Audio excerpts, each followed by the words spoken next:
including from the president. Two of our favorite NewsNation political contributors are on it. They're here to weigh in, Democratic strategist Chris Hahn and Princeton University's Lauren Wright. Lauren, you first on New York City and the odds that Mamdani is going to win this thing.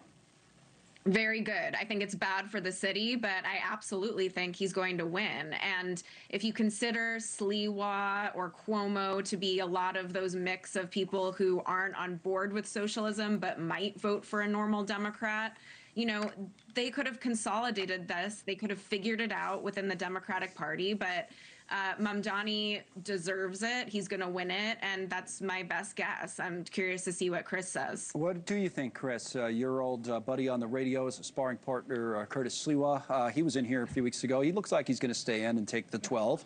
You 12-7 with Adams there. That's 19 already. But unless this thing consolidates, Lauren's probably right, don't you think?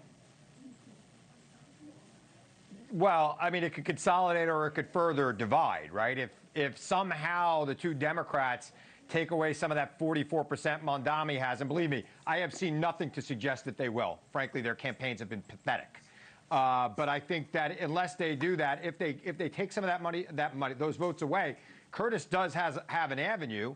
And, you know, you see that Adams gets an endorsement today from Patterson. Yeah. I don't think endorsements mean much. But all it does really is bring Adams up a little bit. If he's taken for Cuomo, it doesn't matter. If he can get some from Mamdani, that helps Sliwa. Sliwa got 28.5% 4 years ago. I would expect that there are 28.5% that might still be willing to vote for him this year. But right now, 28.5% ain't winning it because Cuomo and Adams are not doing the campaign job that Mamdani's doing. Democratic socialism aside, the man's campaign has been pitch perfect. It's been all about affordability. It's been hip.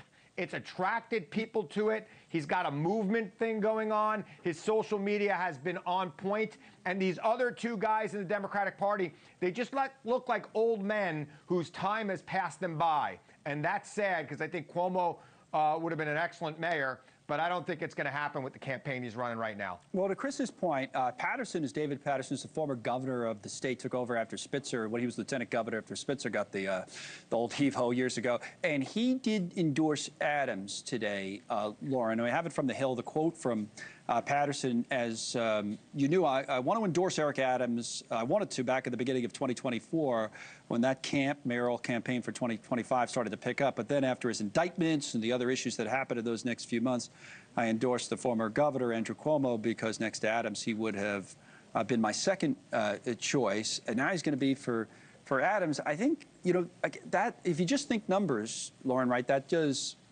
I don't know how much it'll move the needle, but it probably won't hurt Adams. And if you're trying to push him out of the race, right? Yeah, I don't think it hurts, but I don't think Adams has the numbers to get there. I mean, look at the three Democrats but if he stays in, race. it's even more complicated to try to beat Mamdani if you're Cuomo. Yes, which is why they should have consolidated. But, you know, Cuomo and Adams alike have a lot of scandals between them, and New Yorkers aren't too keen on them either, which is why Mamdani has such a clear avenue. I think the mistake Democrats may be making with Mamdani and saying he's running a perfect campaign is, yes, the style is good, but they really have to figure out the substance. They have policy problems. He has idea problems. And the unfortunate part is he's going to pitch these socialist ideas and probably get into office and then not follow through with them because they don't work. And he's going to get resistance from his constituents and from the city council and from business owners.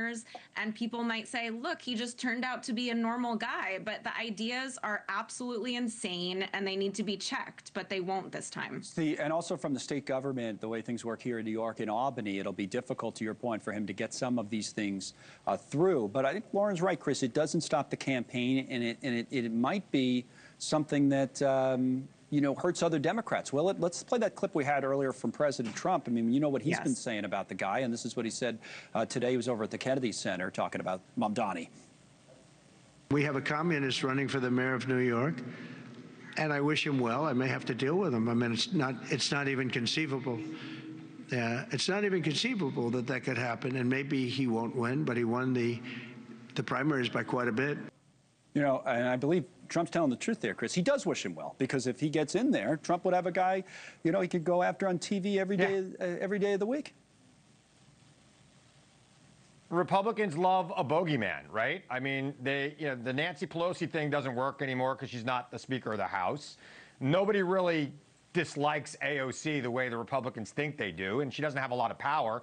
This will be the most powerful Democrat in the country, let's be clear. New York City mayor, second probably most important job, hardest job in the nation next to President of the United States.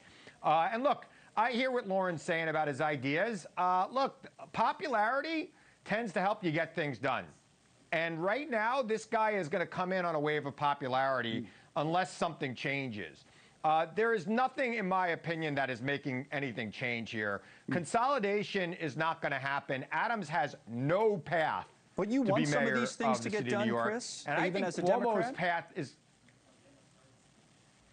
I don't think Adams has a path. No, I mean, like, do you want some of the things that Mamdani is proposing, like freezing the rent and some of the socialist ideas? You said he might have the popularity to get it done. Do you actually want him to get some of these things done? I think that affordability is going to be an issue in the next 3 elections, as it was in the last election. And I think anybody running on either side needs to focus on costs of living. Right? Well, but Donald the Trump debate's over the bluster about solutions, this and about that. Donald Trump got elected because he said he was going to lower prices. And the squishy middle said, yeah, we need to lower prices. That is what's going on here in New York City. When he talks about setting up government-run grocery stores, that is happening all over the country, particularly in rural communities where you can't put a grocery store. So the state, usually a Republican state, will say, let's set up our own grocery store here so our people have the ability to buy fresh produce. He's saying, let's do that in these food deserts that exist in New York City. I don't find that to be too radical of an idea. It's being done in Florida with Ron DeSantis' blessing. So I think that we need to, step back from how radical he is. There are some things he said about Israel and not being able to walk away from the statement about a global intifada. That troubles me personally, but I don't think it's going to stop him from getting elected. Interesting. I think it's a little tougher to, you're selling alcohol in New Hampshire, say, versus new grocery stores in New York. I don't know, but I get your larger points. I wanted to play this clip we had last hour because it just came in, and it speaks to what's been going on in D.C. from Tom Homan, the border czar, and then it'll spark the conversation on what you guys think of what the president's been doing. Here's what Homan just said. D.C. is a dangerous place. I don't go to the streets at night without a gun.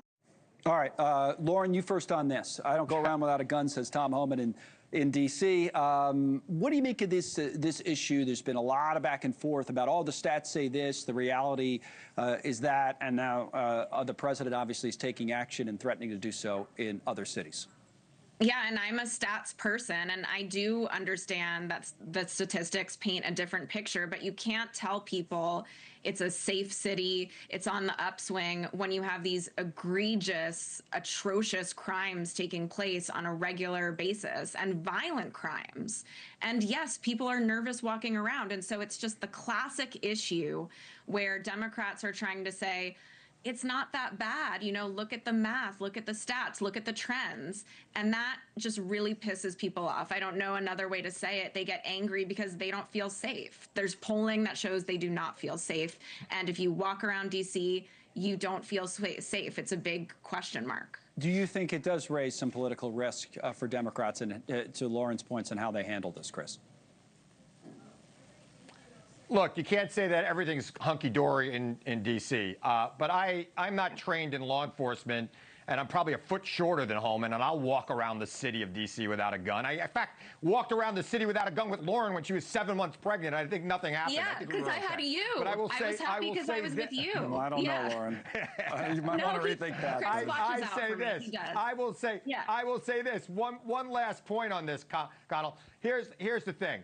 Now that the president has taken over law enforcement operations in Washington, D.C., he owns every crime that happens there. And the president knows better than most that anecdotal examples of crime can be used against you in a political campaign. And I promise you this. Something bad will happen in Washington, D.C. over the next couple of weeks, and it's going to be hung around Tom Homan, Pam Bondi and Donald Trump's head politically for the next 2 years. And it better be, because if the Democrats can't do that, they should go out of business as a party. That does actually bring up a relatively interesting point, at least politically, is that people like you, Chris, will try to do that. Trump has a way of deflecting that even 100%. In the past, Lauren, say, oh, no, it's the mayor, or it's this one, or it's that one. I mean, I'm completely on board with the assessment that Trump's policies, even though he's following the agenda he promised and that people voted for, are being implemented in either a different or worse way in some cases. And what he's trying to do is extraordinarily complicated. But, you know, I give him kudos for trying, because things are not acceptable the way they are. In the poorest neighborhoods, the people that need the most help from the police, they're not being adequately served. There's delays, there's danger. And so, yes, he's trying something new. It's complicated to implement, and something bad might happen. I don't know. I don't have a crystal ball. But, you know, he's fulfilling a campaign promise to help make some of these cities safer. Let me leave it at that. Lauren and Chris, as always, thank you both. You're both terrific. Now, still ahead, the president gearing up for this sit-down with Putin. Vladimir Putin and Donald Trump.